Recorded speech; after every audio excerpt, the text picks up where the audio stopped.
Even before he accepted the Oscar for Best Foreign Language Film for A Fantastic Woman earlier this year, Chilean director Sebastián Lelio had completed his first movie in English, Disobedience, which is based on a novel by Naomi Alderman. The film just screened at the Sydney Film Festival, and that's where I'm reviewing it from, just prior to its general release. Actor Rachel Weisz, who optioned the book, was keen for Lelio to direct it after seeing his earlier work, and her choice proves to be a very happy one. The story is mainly set in North London among members of an Orthodox Jewish community. In the opening scene, which is set in a synagogue, a frail church elder, Rav Krushkin, drops dead at the end of his sermon, and news of his fate eventually filters through to his only child, his daughter, Ronit, Rachel Weisz, who has become estranged from her family and her religion, and is living and working in New York as a photographer. Her appearance among her father's mourners is clearly not entirely welcome. An obituary has announced that the dead man was childless. "You look very New York," she's told, and the remark isn't intended to be complimentary.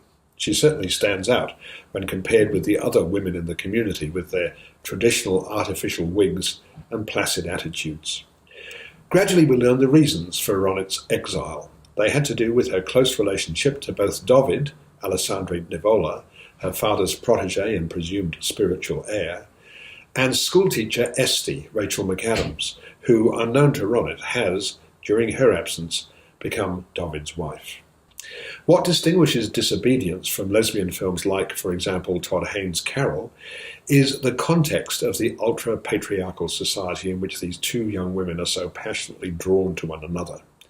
Lelio builds up to the much-discussed but definitely not gratuitous sex scene with great care, so that when it eventually comes, it's quite devastating in its impact. Disobedience is filmed in muted colours by cinematographer Danny Cohen, and the visual style perfectly complements the film's themes. And the three central performances are thrillingly good. Weisz as the independent outsider, McAdams as the meek, submissive wife, and Nivola as the uncomprehending husband.